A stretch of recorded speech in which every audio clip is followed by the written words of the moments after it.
نبی رحمت صلی اللہ علیہ وسلم کی آل بیت اطہار، یہ جو 5 تن پاک ہے، ان کے حوالے سے جو اتھینٹک مواد احادیث مبارکہ کا ہے وہ آپ کے سامنے پیش کر رہا ہوں۔ نبی رحمت صلی اللہ علیہ وسلم حضرت حذیفہ بن یمان سے شروع کرتے ہیں۔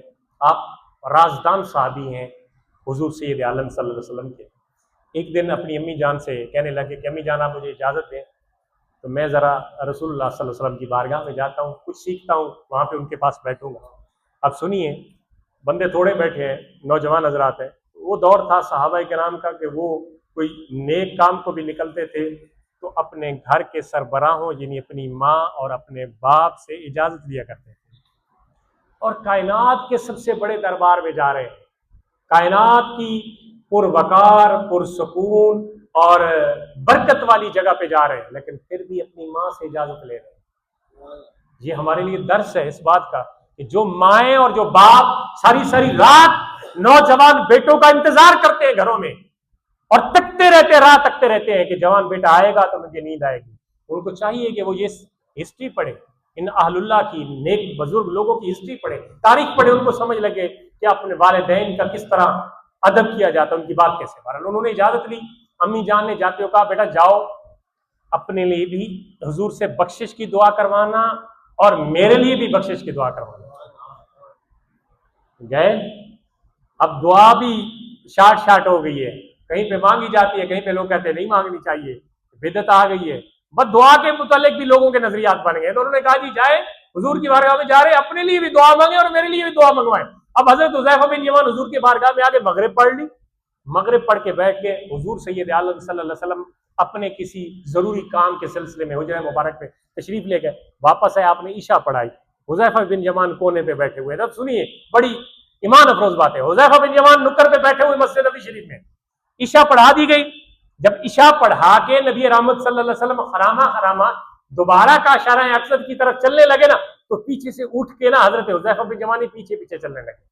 اب جیسے پیچھے، اب حضور سید عالم صلی اللہ علیہ وسلم خود یہ راوی ہے، کہتے ہیں کہ آپ نے پیچھے نہیں دیکھا کہ میرے پیچھے کون آ رہا ہے، تو کہتے ہیں کہ حذیفہ اللہ تیرے اور تیری ماں کی بخشش فرما دے، کوئی حکم ہے تو بتا دے۔ یعنی عرضی سنی نہیں ہے، ہم اس نبی کے پیروکار ہیں جو دلوں کے راز بھی جانتے ہیں۔ اللہ کی عطا تو ہے ہی نا، جن کو اللہ اتنا علم عطا فرماتا ہے کہ پیچھے کون سی بات ہوئی ہے تو پیچھے مڑ کے نہیں دیکھا۔ جو کوئی بندہ کہہ دیتا میں پیچھے دیکھا تھا حذیفہ بن یمان پہ، لیکن یہ گفتگو تو ماں اور بیٹے کی ہوئی تھی اور گھر میں ہوئی تھی، ادھر تو ہوئی نہیں تھی، تو پھر کیسے پتا چلا؟ ہم اس نبی کے ماننے والے ہیں جس کو اللہ تعالیٰ نے تمام کائنات کا علم عطا فرمایا ہے۔ پیچھے مڑے بغیر دیکھ لیا، ہر چیز سمجھ لی۔ فرمایا حذیفہ حکم فرمائیے کیا کام ہے، اللہ تیری اور تیری ماں کی بخشش فرمائے۔ حضور عرض کچھ نہیں ہے، بس یہی عرض تھی جو آپ نے پہلے ہی پوری کر دی ہے، یہی عرض تھی جو پہلے ہی پوری ہو گئی ہے، میرے عرض کرنے سے پہلے آپ نے مجھے وہ عطا کر دیا جو میں مانگنے آیا تھا، تو باقی نمازیں دے۔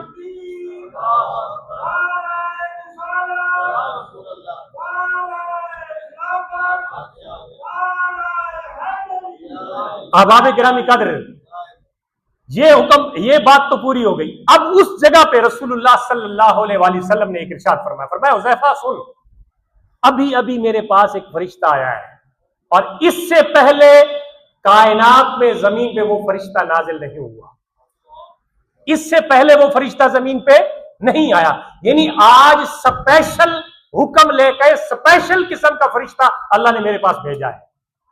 اور اس نے مجھے کیا کہا؟ اس نے آتے ہوئے، یہ کنز المال کی اور ترمذی شریف کی حدیث ہے، اس نے آتے ہوئے مجھے پیغام دیا کیا کہ فاطمہ تو سیدۃ نساء اہل الجنہ، فاطمہ تو سیدۃ نساء اہل الجنت والحسن والحسین سیدا شباب اہل الجنہ۔ فرمایا پیغام لے کے آیا ہے کہ بے شک تیری بیٹی فاطمہ، فرشتہ آگے بتاتا ہے، تیری بیٹی فاطمہ رضی اللہ تعالی عنہا سلام اللہ علیہا وہ تمام جنتی عورتوں کی سردار ہے، اور حسن اور حسین جنتی جوانوں کے سردار ہیں۔ یہ خصوصی پیغام ایک خصوصی فرشتہ لے کے اہل بیت کے حوالے سے، اہل بیت نبی کے حوالے سے وہ لے کے آیا۔